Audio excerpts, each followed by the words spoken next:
Major news. After days on a razor's edge, Ukraine is now a nation at war. Just hours ago, Russian forces began their attack.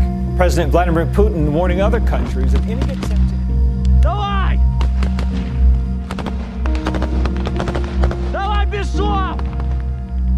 When the war started, first day of the war, February 24th, we started receiving the flood of people escaping the war. This is a very difficult situation. When those people were arriving, that was just a flood. Just for you to imagine, every day there were 40,000 people coming just to Lviv railway station, just by railway, 40,000 people a day. Our church was filled with the people. All our classrooms, Sunday school classrooms, we put beds there or mattresses, and people would stay there because they would come after 3 or 4 days on the road, tired, with children, hungry.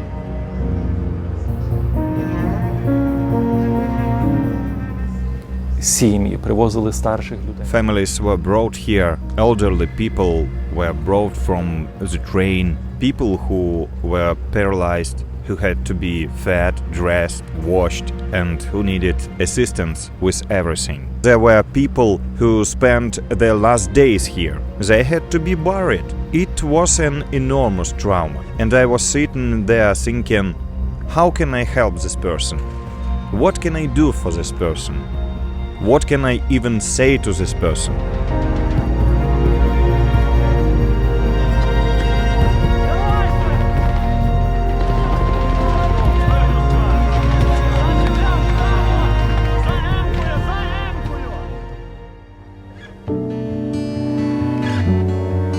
My father, during the Soviet times, he established a network of underground print shops in the former Soviet Union. So for us and the whole family, all 11 children, we learned the importance of the books for education and for your life.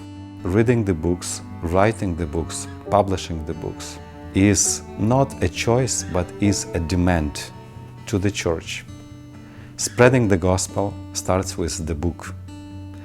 Discipleship is done with the books. Book should be a fundamental part of our life and ministry. You cannot do this without books.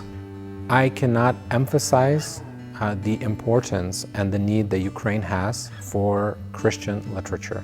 Over the years, most of the resources that have been published and available in Ukraine have been in the Russian language, and even those resources were very scarce and far in between. Now, with the language issue being involved in the war, there's even a greater need for resources in Ukrainian. Honestly, there is very, very few resources in Ukrainian. I mean, especially from an evangelical background. We are really struggling right now to find books that we can assign to students, to find books for people to read in our local churches. We're basically starting from scratch. We're starting from nothing.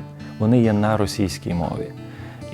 Even before the war, we faced the problem that not all of our students could read in Russian. And every year it becomes harder and harder. And we realize that now, during the war, for some people, it is even a moral issue. They just can't read the Russian books. They have completely abandoned the Russian language and just can't do it. We have met young people who wrote essays in which we asked, "What would you like to forget in this life?" And one guy said, "I would like to forget the Russian language."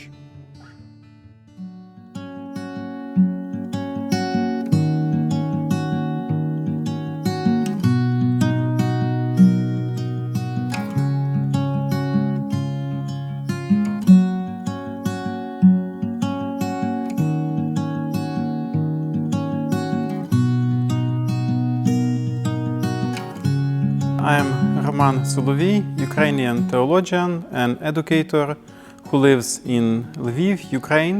I believe it's very important for us right now to bring Ukrainian resources to Ukrainian churches. I'm very thankful to Langham.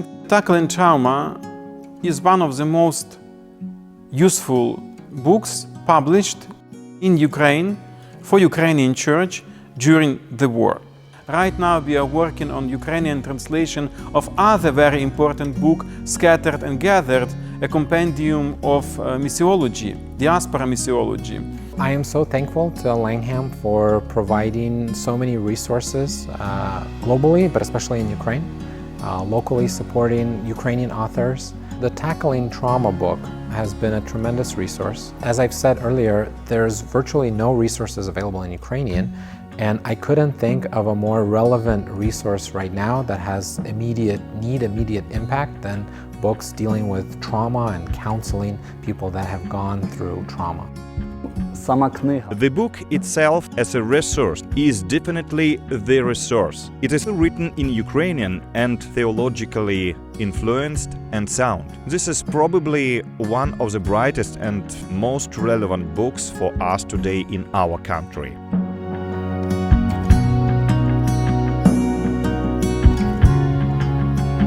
So we discovered, I always say this, during the wartime, Ukrainian church finally understood why it exists in Ukraine, why God planted the church in Ukraine, to help, to serve, to minister, to assist, to feel the struggles and sorrows of our nation, and to be really the hands and the voice and the heart of Christ for our nation.